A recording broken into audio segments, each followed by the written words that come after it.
Dobrý deň, dnes sa naučíme posielať správy v Gmaili, teda posielať e-mail cez Gmail, alebo ak chcete Gmail.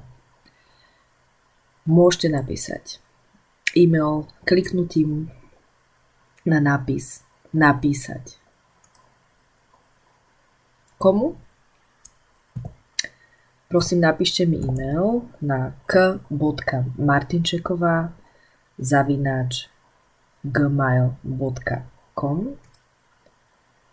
Do predmetu správy napíšte inštrukcie pre a vaše meno. Do tela správy napíšte Dobrý deň, prosím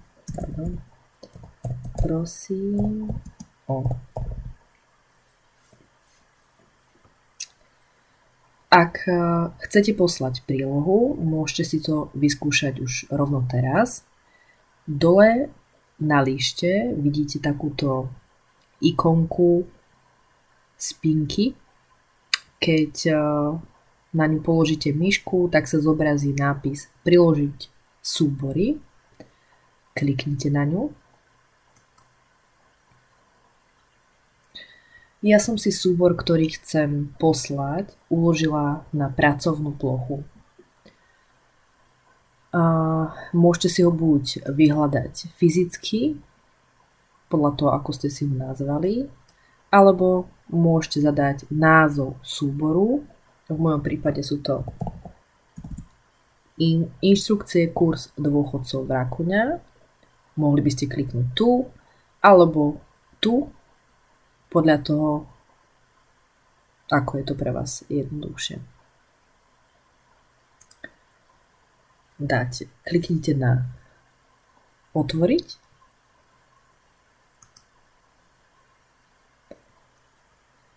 A tento dokument Word sa vám načítal. Dobre? Tu dole. A môžete správu odoslať. Pokiaľ máte viacerých odosielateľov, nie len Katarína Martinčeková,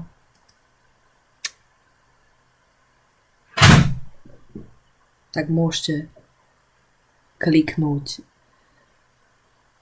a rozbaliť si skrytú kópiu.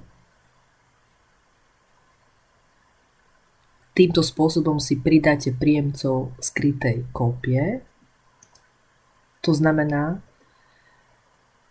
že príjemcovia sa nezobrazia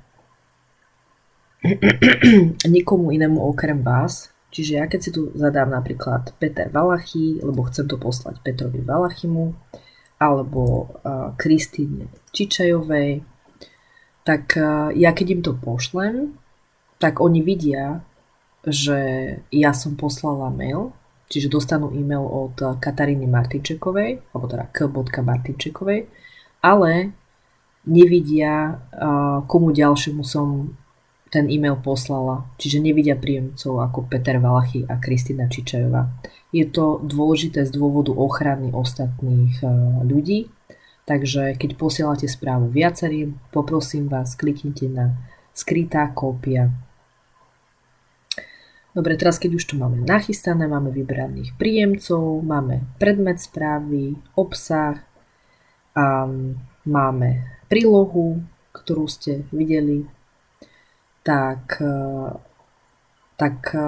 vám ešte ukážem jeden spôsob, ako sa dá príloha poslať.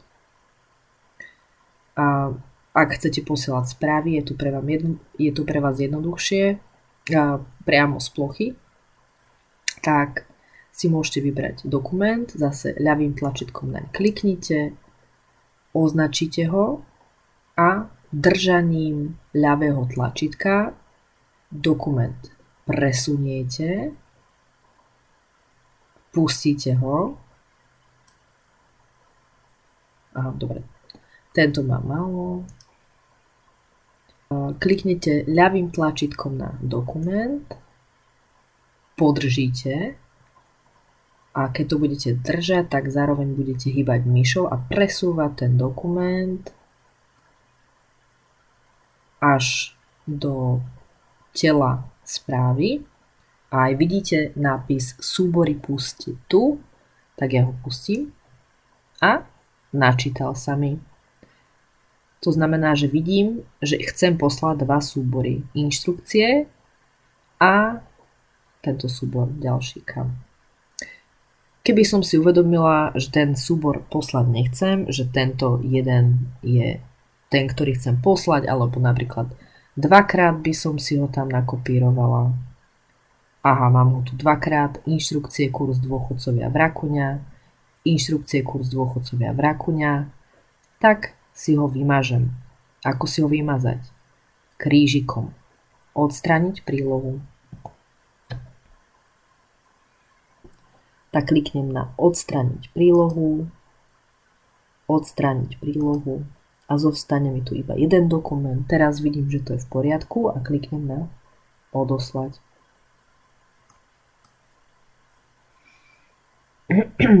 V tomto prípade som si poslala sama sebe e-mail a vidíte, dostala som e-mail ja, inštrukcie pre vaše meno, vidím, že to je príloha a týmto spôsobom si to viete otvoriť.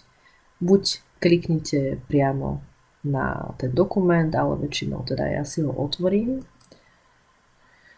a vidím, že ho tu mám v prílohe. Kliknem na stiahnuť, to je táto šípka dole. Takže kliknem na stiahnuť.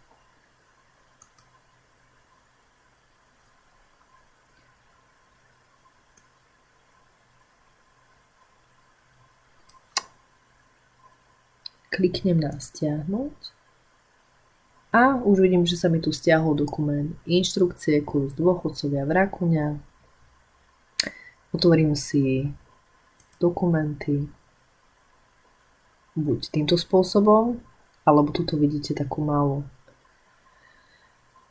šípku dole. Tam máte všetky stiahnuté dokumenty.